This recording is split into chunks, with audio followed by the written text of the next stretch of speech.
Visakha steel plant లో జరిగిన ప్రమాదం తర్వాత బాధితులను వైసీపీ అధినేత జగన్ పరామర్శించారు. అనంతరం మీడియాతో మాట్లాడుతున్నారు. లైవ్ లో చూద్దాం.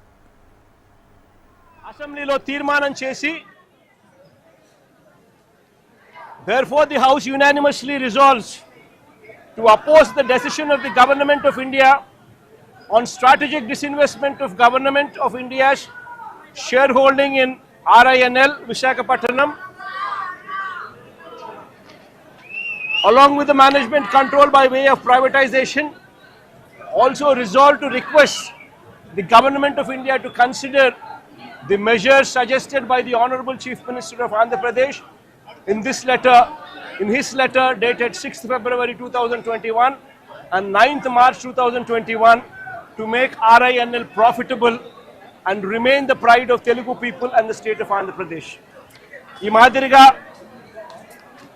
అసెంబ్లీలో తీర్మానాలు సైతం చేసి ప్రైవేటైజేషన్ను అడ్డుకోగలిగాం, ఆపగలిగాం, ఎంప్లాయీస్కు తోడుగా నిలబడగలిగాం.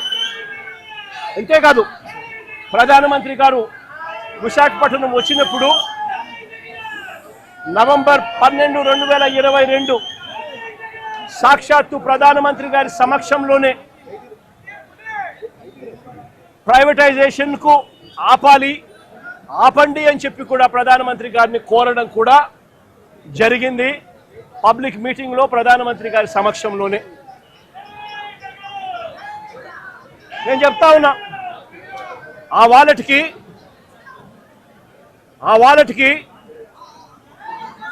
వైఎస్ఆర్ కాంగ్రెస్ పార్టీ అంత గట్టిగా ఎంప్లాయీస్కు తోడుగా ఉన్నది కాబట్టి, అంత గట్టిగా నిలబడింది కాబట్టి ఆ రోజు 28,000 మంది ఉద్యోగస్తులు పనిచేస్తూ ఉన్నారు వైఎస్ఆర్ కాంగ్రెస్ పార్టీ ప్రభుత్వం దిగిపోయే నాటికి.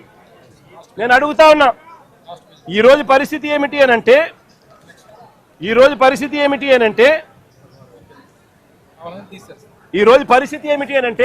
కేవలం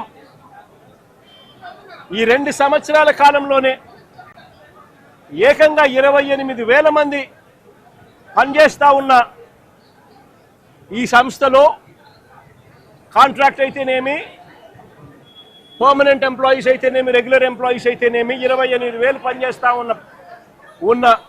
ఉన్న పరిస్థితుల మధ్య 2024 మన ప్రభుత్వం దిగిపోయే నాటికి ఈ 2 ఏళ్లలో ఏకంగా 10,500 మందిని తీసేశారు. కాంట్రాక్ట్ ఎంప్లాయీస్ ని 6,500 మందిని తొలగించారు. విఆర్ఎస్ ప్రకటించి బలవంతంగా విఆర్ఎస్ తీసుకునేట్టుగా ఒత్తిడి తీసుకొస్తూ మరో 1,800 మందిని తప్పించారు. రిటైర్ అయిపోయిన వాళ్ళు మరో 2,500 మంది, దాదాపుగా 10,500 మందిని ఈ 2 ఏళ్లలోనే తొలగించడం జరిగింది, తీసేయడం జరిగింది.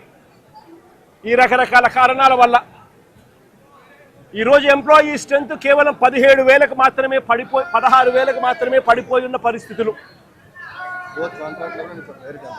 ఆశ్చర్యం ఏమిటి అనంటే ఈ 16,000 మంది ఎంప్లాయీస్ను పరిస్థితి ఎలా ఉంది అని చెప్పి కూడా ఒకసారి గమనించినట్టయితే 4.5 నెలల జీతాలు పెండింగ్, 4.5 నెలల జీతాలు పెండింగ్. మరో వంక ఎప్పుడూ చూడని విధంగా, దేశంలో ఎక్కడ జరగని విధంగా మొట్టమొదటిసారిగా ఉద్యోగస్తుల జీతాలు ప్రొడక్షన్ లింక్డ్ ప్రొడక్షన్ లింక్డ్ జీతాలకు ముడిపెట్టారు.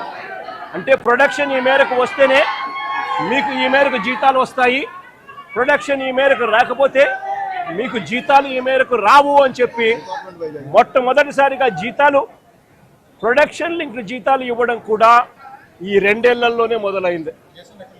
నిజంగా దేశంలో కూడా ఎక్కడ జరగదు. ఎవరైనా పర్మనెంట్గా ఎంప్లాయీ ఎక్కడైనా ఉన్నా వాళ్లకు జీతం ఎంత ఉంటే అంత జీతం ఇస్తారు. ఇక్కడ మాత్రమే ప్రొడక్షన్ ఇంత ఉంటేనే జీతం మీకు ఇంత వస్తుంది అని చెప్పి చెప్తా ఉన్న పరిస్థితులు ఇక్కడ మాత్రమే చూస్తూ ఉన్నాం. మొట్టమొదటిసారిగా ఈ 2 ఏళ్లలోనే, అంతకు ముందు వరకు వైఎస్ఆర్సీపీ ప్రభుత్వం ఉన్నంత వరకు ఎంప్లాయీస్కి క్వార్టర్స్లో కరెంటు బిల్లు 50 పైసలు మాత్రమే వసూలు చేస్తా ఉన్న